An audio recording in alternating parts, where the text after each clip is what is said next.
राधे राधे। जय श्री कृष्ण दोस्तों। ज्ञान गंगा अमृतवाणी चैनल पर आप सभी का स्वागत है। आज हम जानेंगे राक्षस कुल में जन्म लेने के बाद भी भगवान विष्णु को सबसे प्रिय क्यों है तुलसी। भाग 1। ऐसा माना जाता है कि तुलसी पूर्व जन्म में ही एक लड़की थी जिसका नाम वृंदा था और राक्षस कुल में ही जन्म हुआ था। राक्षस कुल में जन्मी ये बच्ची बचपन से ही भगवान विष्णु की भक्त थी।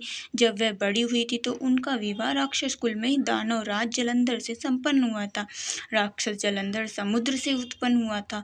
वृंदा बड़ी ही पतित स्त्री थी। वह सदा अपने पति की सेवा किया करती थी तथा भगवान विष्णु की भी सेवा किया करती थी।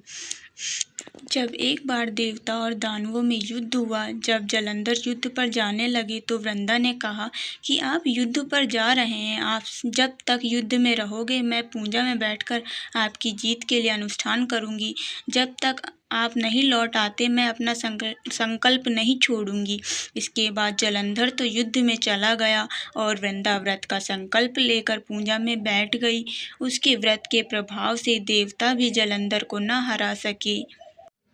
सारे देवता जब हराने लगे तो विष्णु जी के पास पहुँचे और सभी ने भगवान से प्रार्थना की।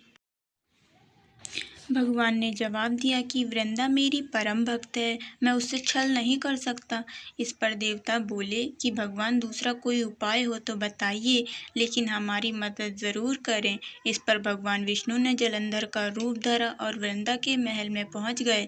वृंदा ने जैसे ही अपने पति को देखा तो तुरंत पूजा में से उठ गई और उनके चरणों को छू लिया। इधर वृंदा का संकल्प टूट गया, उधर युद्ध में देवताओं ने जलंधर को मार दिया और उसका सिर काटकर अलग कर दिया।